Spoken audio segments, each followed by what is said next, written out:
Okay, hello everybody. I know the folks that who are on the call already, so that's awesome. Thank you for joining us again. This session is being recorded, and the full recording of this session will be available on our project website. So if you can't make it for the whole thing or you want to refer back to it later, you'll be able to do that. In the meantime, we're going to jump in. We have a lot of ground to cover today, and thank you for being here. So, a shorthand for what we're calling this is grassification and fire resilience in the Sonoran Desert. This is an info session for 3 separate grant opportunities, separate but related grant opportunities. I want to begin today with a land acknowledgement because what we're talking about today is the Sonoran Desert, and we're talking about projects that involve the Sonoran Desert and this land and this region. And this land is the land of indigenous people, specifically the Tonotum and the Pascua Yaqui people. And so I just want to say that as we move forward, talking about this opportunity and talking about these issues, I just want to make sure that we center that and acknowledge that in all of our proposals that we might develop for this opportunity because it's intrinsically bound to this history and these people. Now I'm going to introduce everyone on this call. So first we have Liz Baldwin, who is the project lead. We'll get into the larger project in a moment, but she's our project lead. She kind of spearheaded this effort. She's an associate professor in the U of A School of Government and Public Policy. She can speak more on that. Shortly, we have Perry Grissom, who's an invasive species specialist with Arizona Sonora Desert Museum. We have Claire Taylor with us. She's a visual artist and a 2023 AIR, Arizona Institute on Resilience project collaborator. Again, we will provide some more information on what that means in a moment. We have Amelia Matheson, who is our project coordinator, and she works closely as a developer with the with the Center for Digital Humanities. And then there's myself, who is acting as grant manager for this opportunity, and I'm a visual artist based in Tucson. And the formal name for this larger project and partnership, of which these grant opportunities are kind of an offshoot of, is called Invasion, Ignition, and Restoration, Science, Art, and Education for Sonoran Desert Resilience. This project received grant funding from the Arizona Institute for Resilience, and we were the winners of the annual resilience theme grant competition, of which they give out one per year. And that is funded specifically with funds earmarked for water, environmental, and energy solutions to support interdisciplinary teams to develop and execute creative, inspiring year-long agendas of events and activities focused on a single resilience-related theme. So the theme of this year, the 25-26 academic year, and the theme of our proposal has to do with invasive plant species, the fire risk they pose to the Sonoran Desert region, and the restoration efforts that are ongoing in our region.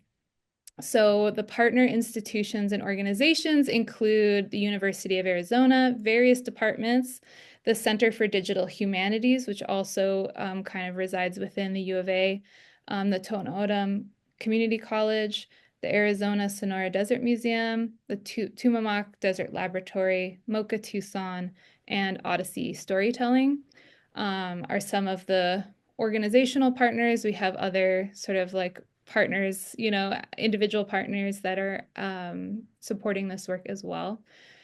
Some of the planned events and activities throughout this 25-26 academic year include the production of two 360 workforce development videos, the creation and distribution of education kits for Pima County classrooms. We're focusing primarily on middle school and high school classrooms, community board game and awareness events, an Odyssey storytelling event at the Desert Museum, art, film, and design competitions. That is what we're talking about today in this info session. A public screening and reception event, and additional events that are still in the planning stages. Here is kind of a map of our how many partners and how many projects are kind of happening simultaneously. You don't have to understand this, but art and film design competition is right in the middle, right above MoCA, because they're kind of interconnected here. And yeah, as you can see, it's one part of this um, larger thing that we have going on.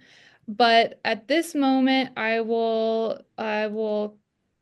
let Liz talk a little bit more about her part in this. She kind of spearheaded this partnership in this project. Great. Thanks, Wesley. Welcome, everybody. I'm really thrilled that folks are interested in potentially participating in this. I'll say a little bit about myself. I'm a faculty member in the School of Government and Public Policy at the University of Arizona.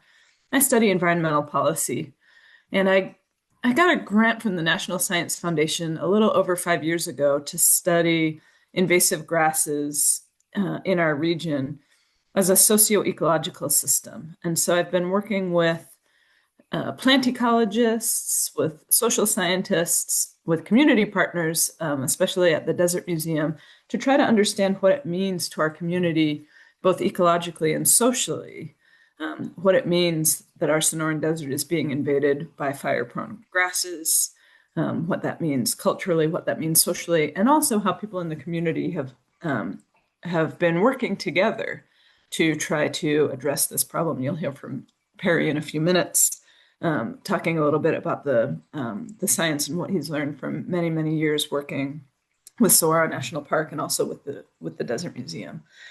And at some point along the way, I'm a social scientist. I've published a lot of academic publications on this subject. And at some point along the way, I don't want to say I lost interest in publishing about this from an academic perspective, but I found that I had a lot more interest in sharing what I was learning with people in the Tucson community and maybe trying to push a little bit beyond the normal conservation community that pays a lot of attention to these kinds of issues. And I was able to get this grant from the Arizona Institutes for Resilience just with the idea, let's see what could happen if we started collaborating more with artists. And let's see what artists might be able to tell our community about what is happening in our ecosystems. And I think that that's probably all I really need to say about that, only other than to say we don't have a specific vision for what these projects would look like. In fact, I'm hoping that people in the arts community might bring their own unique broad vision and think very broadly about this idea of invasion, ignition, and restoration in the Sonoran Desert. And I'm just thrilled to be in a place with such a thriving arts community with people who would want to participate in this. And with all of our community partners, we have every intention and every hope that whoever wins these competitions, that we will be able to share your art and your creations really widely with people who are going to engage in them. So I think that's all that I need to say. I'll turn it back over to Wesley. Thank you, Liz. Okay, so then we'll kick off. And I think the important thing is that we ground our proposals and our ideas in some knowledge and understanding of the issue. So for that, we have Perry who's currently acting as an invasive plants specialist at the Desert Museum, but has a long history of working very closely with this issue. And he is going to give us a presentation that will kind of serve as just a primer on the issue and also offer some inspiration of where, like, what projects could tackle and where projects could potentially go. So I'm going to stop sharing, Perry, and then you can share your screen. Thank you, Leslie. Thanks, everybody. Can you hear me? Yeah. I retired from the federal government after 35 years wildfire and the last 7 years exclusively in invasive species. So at Sonoran National Park. So here is my screen coming up. And now I work part-time for the Desert Museum on invasive species. Are you seeing that? Yes. There we go. That's how it's supposed to start. Yeah, and Liz, maybe not quite as much science as you normally see in a presentation from me, but so that's me and what this project is. The background, my part that I'm going to talk about is the invasive plant species and what they can do. And so here's one of the iconic plants, the iconic species of the Sonoran Desert, the saguaro cactus, often called, monarch of the desert. And the saguaro does have personhood status in the Tana Autumn law. And there's also elves that live in these monarchs. And also there are emperors out there flitting around. Here's an emperor butterfly on a prickly pear fruit. And we have dogs that sing. I mean, the Sonoran Desert. But since we're here, we're all part of this. And we have a lot of amphibians here. This one may be a frog, it may be a prince. I don't know. Somebody's got to find it. We do definitely have unicorns out there.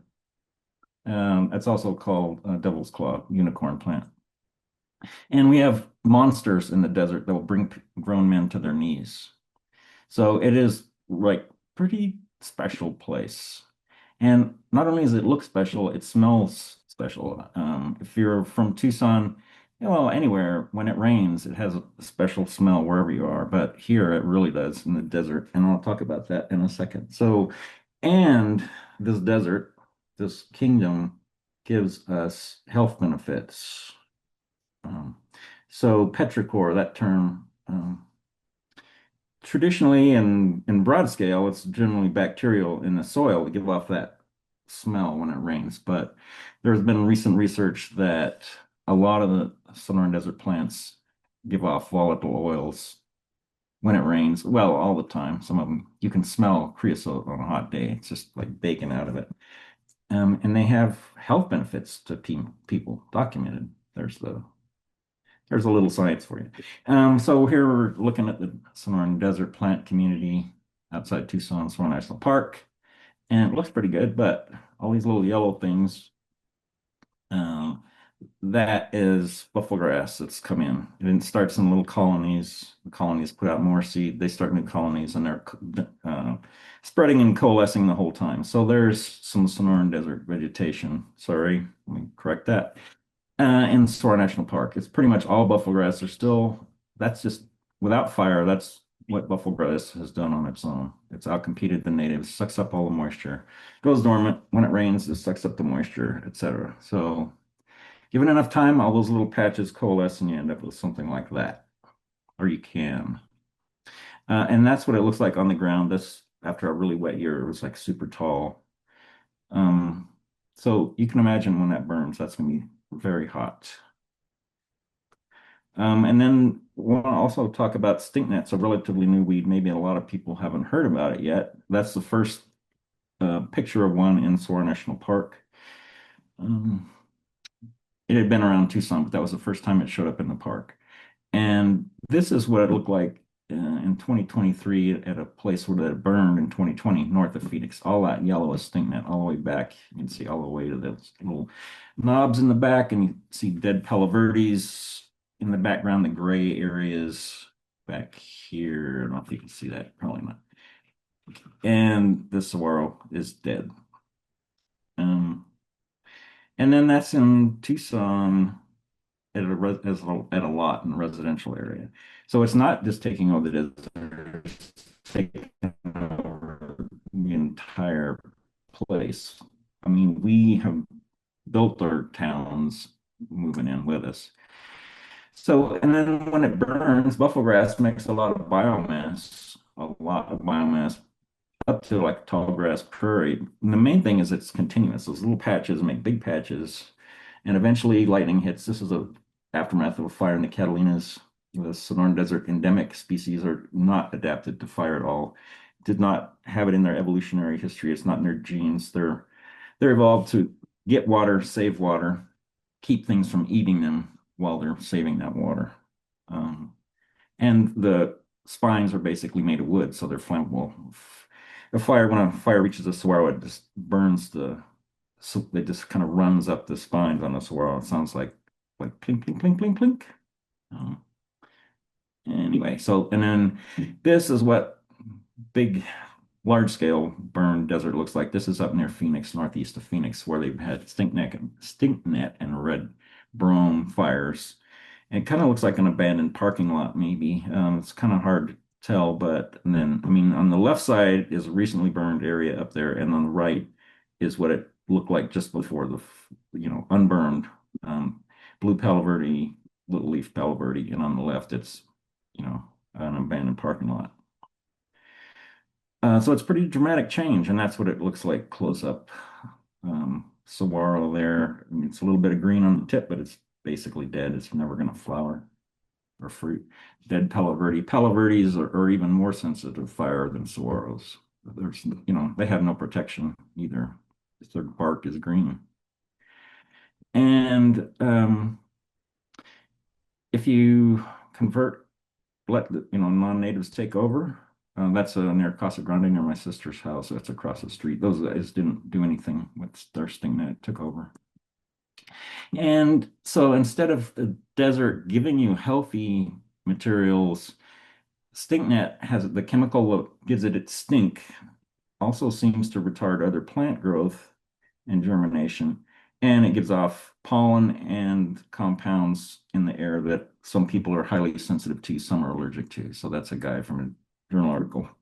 He had it in his yard. Took him a long time to figure out what it was, but then after they figured it out, he cleaned it up. He was okay. Anyway, you can read about it if you want to. So there's a range of tools really because invasive plants, like I've been saying, they start small, one plant really often, and then they spread and spread.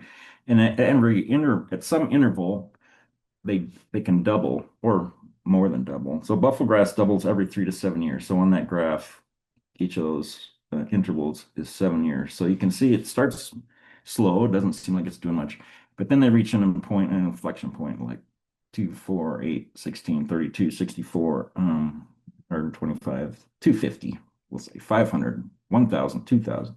It just explodes. And then eventually it fills in all the habitat that it finds acceptable. Like that picture in Sonoran National Park where the bufflegrass. There's a lot of things you can do. Prevention, boot stations, education, outreach.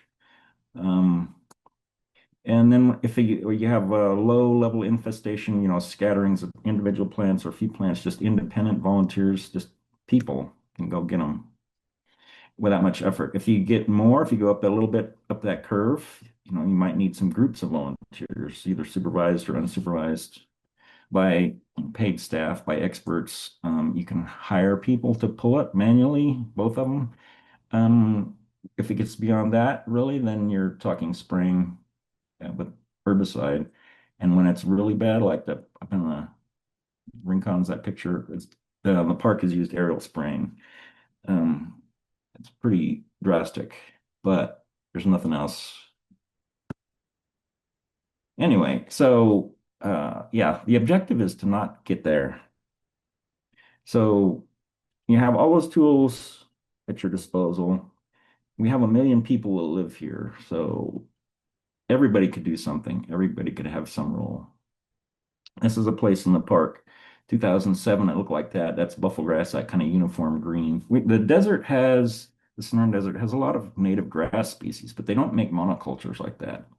So you can see bufflegrass patches a long way off. You can see a mountain from the other side of town, especially when it's just rained or it's really humid. It really glows.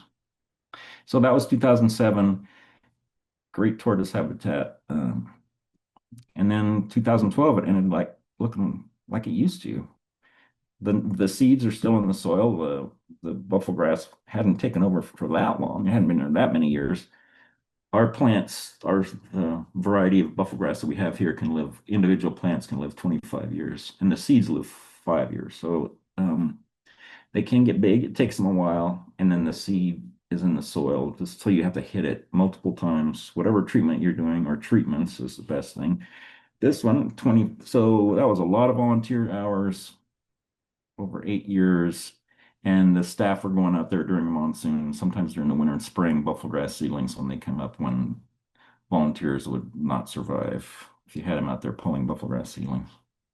And you don't want to let them go to seed. So you can get out of the fix a lot quicker if you're smart about it. Know your enemy. So that's kind of it. I mean, there's, so much to love about the Sonoran Desert. It's plants and animals have been here for millennia. The people have been here with them for millennia. And it gives us health, actual physical health, and just like looking at it is a solace to the soul. And, there's a lot of stuff out there that could use some help. Without our help, you do end up on that trajectory, that arc where it ends up as a monoculture non-native. The only way to stop that is a climate change, like it stops raining, or if people take action. It's not an emergency yet.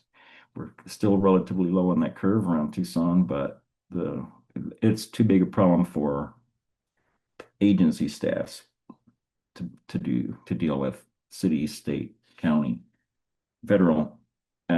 We really need people. A million, some portion of that million people would be really great. So that's my spiel. Thank you, Perry. That was great spiel. Let me unshare. I always take something new away when I watch your presentation, so thank you. The next person we're going to have present for you is Claire Taylor, and she is a visual artist working on an MFA at the U of A, I believe. And we asked Claire to speak today because she has experience collaborating with a prior Arizona Institute for Resilience project, 2023 project, who received the annual theme resilience grant. So that one was about soil health. Just to give some inspiration about what these collaborations can look like. But apart from that, I know Claire works with a lot of different environmental science projects. So I thought she was a great person to reach out to. And she has a presentation prepared, and I'll let her take it away. Thanks, Wesley. And thanks, Perry. That was really interesting. Let me share my screen.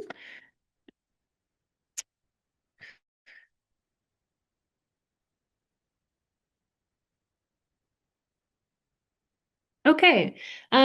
Like Wesley said, I'm going to talk a little bit about collaborations I've done with environmental scientists and environmental organizations, and also work in general that I've done on naturalist topics, and then focus on the work that I did as part of that AIR grant in 2023. But first, I'm going to give you guys a bit of background of where I'm coming from and how I got into this type of work. So I'm from Salt Lake City, Utah, and there, a lot of my work was inspired by the landscapes and the wildlife of Salt Lake City, but kind of starting during a Master's of Science degree in Environmental Humanities, where I got a grant that was billed as a science-based grant. For a creek that ran on the University of Utah campus and up through a research natural area. And I proposed to create artwork about the wildlife of the creek, and that it could be used for outreach and educational material. And that work ended up being a series of paintings based on my time spent in the creek, both in the research natural area and in the urban portion. And for this, I did work with a bit of scientists to gain some inspiration and also to understand how I should spend my time in a research natural area. So I worked with some folks at a bird banding station there, and also worked with a student who had set up a photo cache in the area. And then all of this work ended up feeding into my thesis project. That was creative writing and artwork about those wildlife experiences and my views of the creek. And I created artist books about this work and paintings. From then on, I was really interested in depicting sort of the ecology that I was seeing in landscapes that I was visiting, from both a personal perspective, and also, what I had learned about these spaces. And usually I was working in plain air to see what was actually happening in these places, to see these ecosystems of a variety of sizes.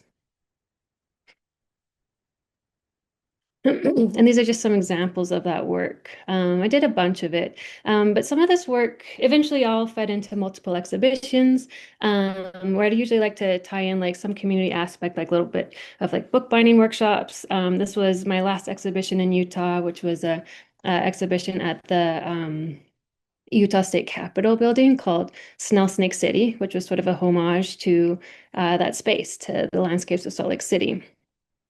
But then also some more like direct community-based art projects were also stemming from this work. One of them, I'll just touch on some favorites. One of them was a artist residency with the Natural History Museum of Utah, tied to a special exhibit they had there to do with urban wildlife. And I was set up in the museum's main hall where I was working on a large watercolor painting about wildlife that I had met in the wilderness urban interface of Salt Lake, and then set up a community table next to me where museum patrons could create their own artwork and writing about wildlife they had met, and we'd kind of discuss what they made.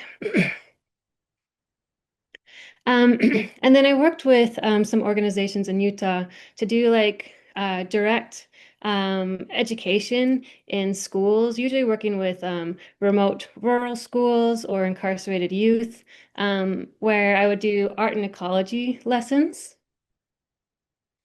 and some like illustration work to do with education in schools tied to the same subject matter. I kind of gained a reputation in Salt Lake for creating work about landscapes. And I was commissioned by the folks at the Salt Lake City Public Library who were collaborating with the Natural History Museum of Utah to create a field guide about 6 green spaces in Salt Lake City. And this is actually something that I showed my collaborators at AIR to suggest, why don't we do something like this? I'll just show some aspects of that. Oops. So my friend Andrew Shaw, a really talented designer, designed the page spreads, and then I made 6 illustrations for it. And then Catherine Coles incorporated some poetry prompts.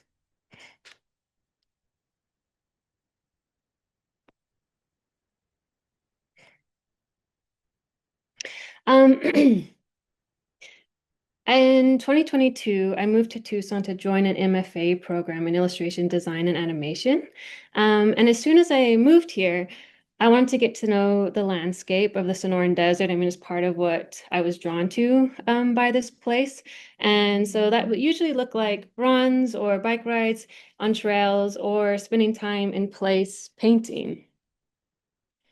And a lot of artwork stemmed out of that. I just have like a couple examples here, but it was just kind of my way to process and get to know my new home. And I also applied to a lot of programs to do with scientific communication, parent artwork, and did some community-based work involved with that. This was one fellowship in Patagonia, Arizona, where we both spent time on our art and writing, and then also worked with Borderlands Environmental Care Youth, where we led them in art and writing workshops. And this is me teaching them how to make a collaborative pop-up book that sort of brought in various interests that they had for their Earth Care Center that they were working on building there.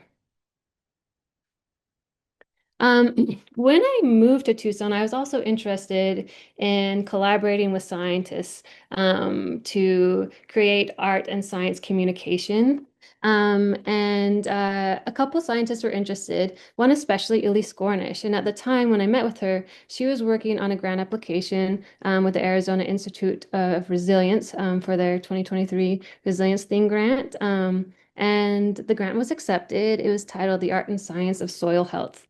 The grant had multiple facets. It involved field days with various specialists and workshops. There were art workshops. There was like another artist on the team, and she led some like zine workshops. Um, So the grant itself encompassed multiple offerings. My part of the grant was to spend time at lectures and field days, gathering information, meeting people, and then pulling all of that into a field guide that I illustrated and designed. I reached out to scientists and presenters that were part of these field days that I was spending time at, asking if they'd be willing to provide takeaways or quotes that I could incorporate into the field guide.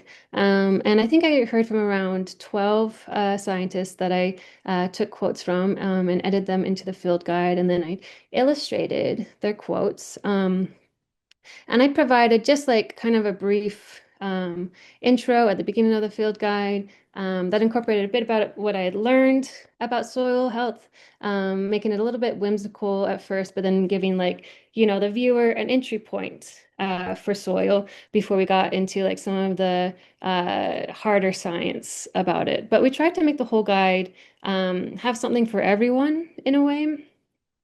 And we ended up printing around 2,000 copies of this guide. And we gave them all out at cooperative extension events. And so the grant, covered my time and it covered the printing of these guides. And of course, also covered, presenters at these soil health workshops. It was really multifaceted. But my portion, yeah, was just to create this guide and attend the workshops for inspiration for it. And I just have a few page spreads from the guide here. I think the guide ended up being around 72 pages, but it was fairly small. I think around 4 by 5 inches.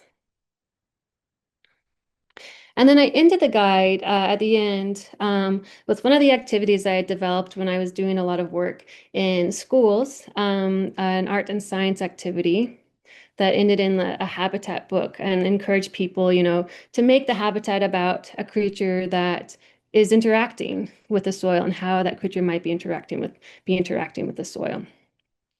I also wanted to just briefly touch on like how these types of things. Oh, sorry. One other aspect of my part of the grant is that I led a workshop on campus doing that same activity that was at the end of the guide, where I set up a table and art supplies outside of ENR2, and a bunch of science students stopped by, and we made habitat books for pollinators in the Sonoran Desert. But something I want to touch on is these kind of collaborations end up, having roots. They end up fostering other future projects. That's always been the case whenever I've done this type of work. And since doing all this outreach with scientists to collaborate and working on notes on soil, it's fed into other projects that are recent and stuff I'm working on. One was I recently graduated with my MFA. And for my MFA thesis project, I created an art installation and a book starring a Sonoran Desert tortoise. And through my outreach work, I had met Robert Villa, the president of the Tucson Herpetology Society, and asked if I could document his Sonoran Desert tortoise who starred in my thesis project. And so I just have a couple slides of that, of these paintings of Cecil, the tortoise, and then various entities from the Sonoran Desert.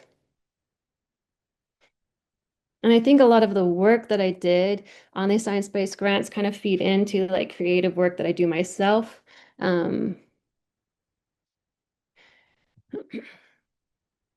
And then I guess the last thing I want to touch on is another project that has stemmed from this outreach where I was invited to attend a conference on agave production in Alamos, Sonora, Mexico. And while I was there, I was just finishing up the soil health guide. And the folks that I was there, the presentation with were like, why don't we do something similar, do something about agave? And so we're currently in process. We're hoping to go to print next spring, but we'll see how that goes.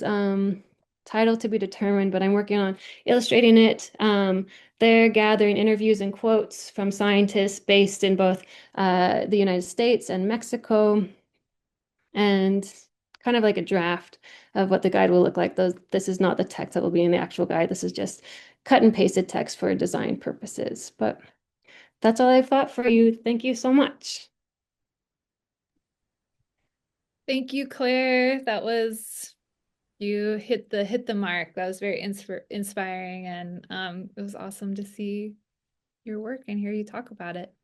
So now we'll kick off to the last section of this session, which is I am going to share my screen again and talk about the grant opportunity, this grant opportunity or opportunities, and just go over the nuts and bolts of the application and also the bigger picture, like what we're looking for, what are our dreams, the dreams that we want to come true through this opportunity, and handing that opportunity off to the creative community in Tucson, like what we're hoping could happen. But I think Claire gave a lot of compelling ideas of like ways to do that, and what can happen, and the reciprocity that can happen from that. So basically, eligibility, adults 18 years of age or older, but we were discussing that I know some local teachers in the community who are interested in this opportunity, and we definitely wouldn't disqualify teachers who want to work with groups of students on a project. So we'll just throw that out. But lead applicant, adult 18 years of age or older. So this is open to emerging or established professionals, as well as part or full-time students. Applicants must be local. They must be residents of Pima County or neighboring tribal nations. Artists, I mean, we have three categories, right? We have arts, we have filmmaking, and we have science communication. And artists specifically can be working in all mediums. We're not just looking for two-dimensional mediums or three-dimensional mediums. It can be multidisciplinary as well. Same goes for science communication. Film, definitely we could have filmmakers who have an installation piece, maybe like a projection surface or multi-channel installation aspect of their film project, but we're asking that the film people who are working in film and where film is like the key kind of element of what they're creating, they apply for the film projects call as opposed to the arts call. I know we have a lot of artists who use film as a primary medium, but this is kind of one distinction we're making here. And yeah, we're asking one proposal, just choose a category and submit one proposal as opposed to applying for all three or more than one, just to kind of spread the love around and give other people a chance in other categories. Yeah, and I think that sums up eligibility. Oh, timeline. So we announced this opportunity last week. Today is our info session, and the deadline for the applications to be submitted is December 1st at midnight. We're going to try to have a really quick process with the panelists to identify our winners in each category. So we're shooting for the week of December 22nd.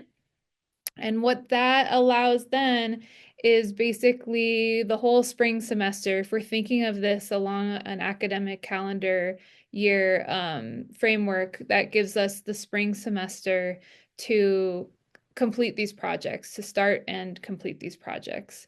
February is Tucson's Save Our Saguaros Month, or the Desert Museum kind of recognizes February as a Save Our Saguaros Month, and that's a month they've dedicated specifically to events about invasive grasses.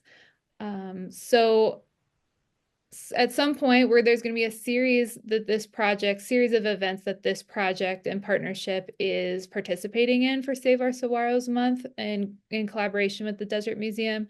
But one thing we're really hoping is we can create an event where the winners can kind of give a progress report or just present on their winning proposal. And that will just kind of be a lower key event. But then late May, early June in 2026, next year, the final projects will be presented at a public event at MoCA.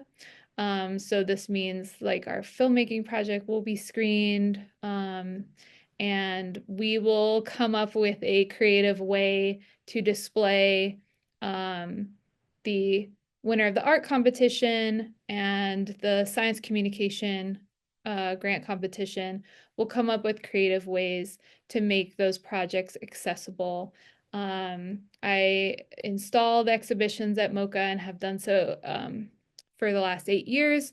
So that's another thing I kind of bring to this partnership and this specific opportunity is I will be working with the grant winners directly to kind of create a game plan for how we present this to the public. Maybe this final reception evening isn't the only time by any means that the projects are out in the public.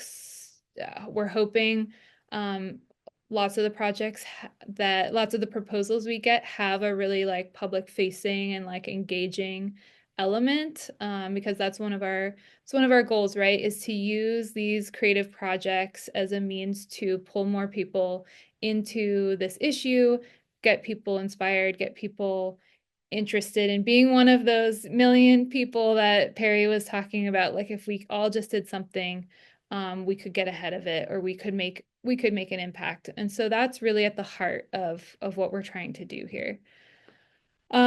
So I already kind of touched on this a little bit, but there's 3 categories: one for art, one for filmmaking, one for science communication.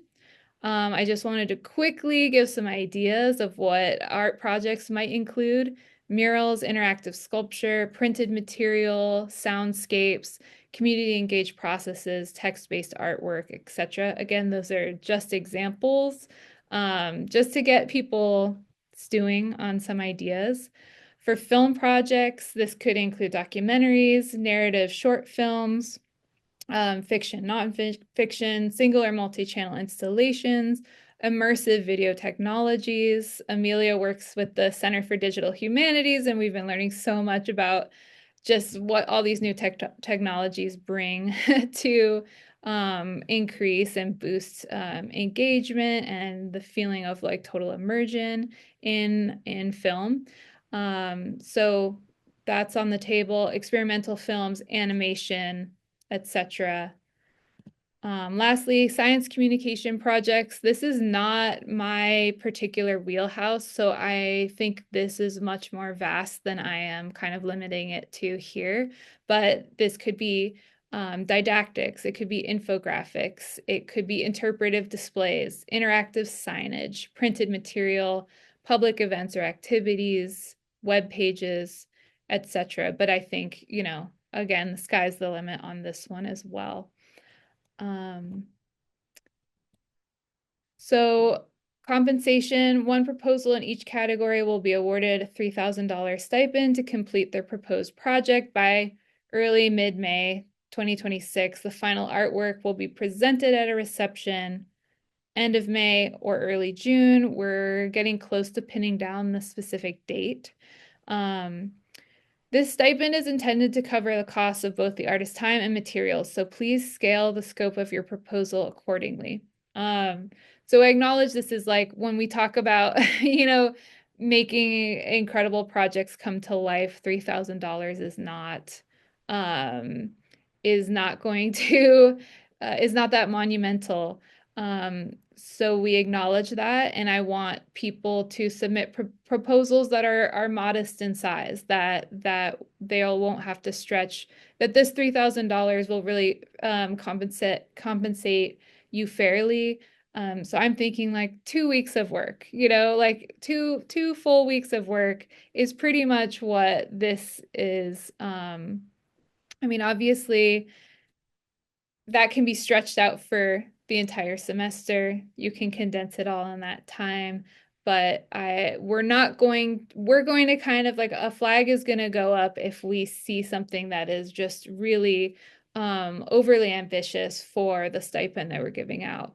Of course, if this is dovetailing with a project that you already have funding for, you can absolutely make a note of that, which is why we kind of ask for a very simple like budget summary, because if you are proposing like a really large project, but you have additional funding that makes it,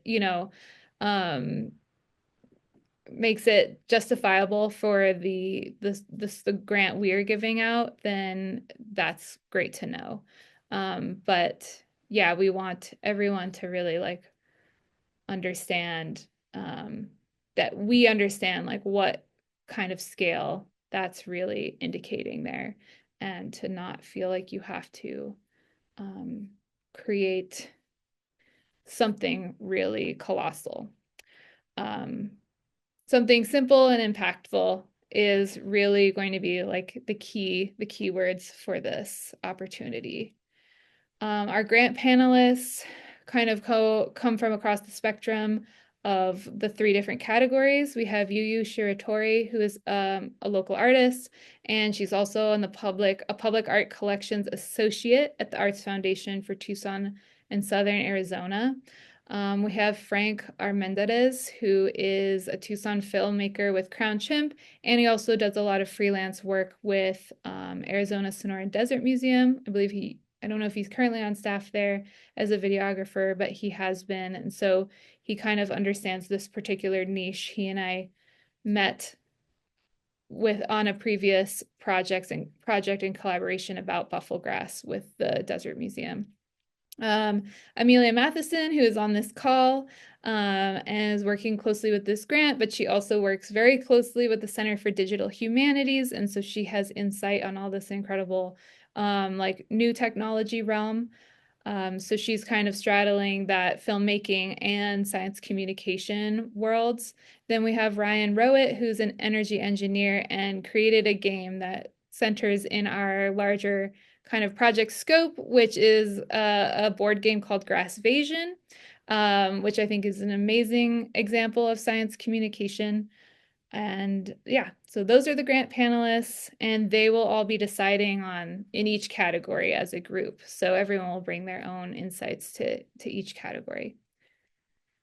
So the application elements, I'm asking for a project title, a brief project description, just kind of like the soundbite, how you'd summarize quickly your project, a project description, which is a longer form narrative about your project, project timeline, just basically how are you going to break it down to be finished by kind of that late May deadline, who's working on it with you, project personnel, CVs or resumes for yourself and or any other additional like team members, just a simple budget summary. It really doesn't have to be anything too wild. It's just to help us understand, like how far will this $3,000 go? Are you being mindful of like how far it will go and won't go, that sort of thing? What are the materials costs versus the labor costs, etc. If you have a sketch in mind, it's optional to include something like that, just to give a simple visual to get people a better kind of idea of what you're submitting. And lastly, work samples. So the project description can give an overview, explain why the subject matter is important or compelling. how does this project help provide viewers with information about invasive plant species in the Sonoran Desert and the fire risk that they pose? So like, what's the tie-in to the larger subject? Like, make sure that's clear.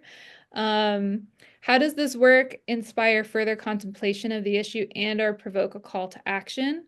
So that's kind of at the heart of this. We really want some sort of social impact to occur as a result of the projects. Talk about what the medium of the work is. Obviously, this applies more to the science communication and visual arts. And will it be interactive in any way? How will it be consumed by the public? Like, if it's going to be impactful for these issues for an audience member or participant, like how is it being impactful? How is it accomplishing that? How's the final work meant to be viewed? Are there any installation requirements or considerations that need to be made? And what locations would this project ideally be installed in? One thing that we are committed to with this kind of branch of this partnership and this project is to really help use the kind of muscle we have with this partnership and all of the organizational partners we have is to really find and help make compelling opportunities for these projects to be installed in the community, if not permanently, then temporary, in a temporary way where they can get a lot of traffic and be interacted with a lot. So that piece where the projects need to find a home or an audience to interact with them, that is something that myself and our team will be kind of stepping in to help facilitate. Like, what avenues can we open up for this project and how can we facilitate that? So that's kind of what comes in addition to the grant stipend, is that sort of support, logistical facilitation of like how we make these reach the biggest audience possible. And if there are temporary or permanent installation opportunities, where could those be and how can we open those doors? So that's a really important piece. Include information on the intended audience and lifespan, and speak about your unique perspective on the issue and what it brings to the proposed project. Lastly, work samples. You can attach 5 images or 3 minutes of video or a combination of the two. If you are submitting video work samples, I highly recommend. It's a pretty small file limit on our application portal, 25 megabytes for video samples in the filmmaking portal, and 10 megabytes otherwise in the arts and science of communication one. So I would really recommend you find a way to stream, get a streaming link for your video assets, video samples, and you submit the links instead. And it'll just be easier for you to get a high quality work sample in front of the panelists. Yeah, and then provide notes if there's certain timestamps we need to look at. If you send a larger video link and there's certain timestamps we need to look at, make a note of that. There's a place in the application to do that. You can email me at this dedicated email, azfireresilience@gmail.com. And again, here's the grant opportunity website where you can find all the individual links for the 3 application portals. And thank you. We came in just at almost an hour, but I did want to open it up to questions, and I'm free to stay a little bit later if folks have questions. But again, you can email me at any time, and I'm happy to talk anyone through. So I don't know, Amelia, if you have to open up the chat still. I will stop sharing. Open. It's open? Yes. Okay. Yeah, so if nobody has any questions, or you want to save them for an email, go for it. Like I said, Alex has her hand up. Hey Wes, uh, Hi.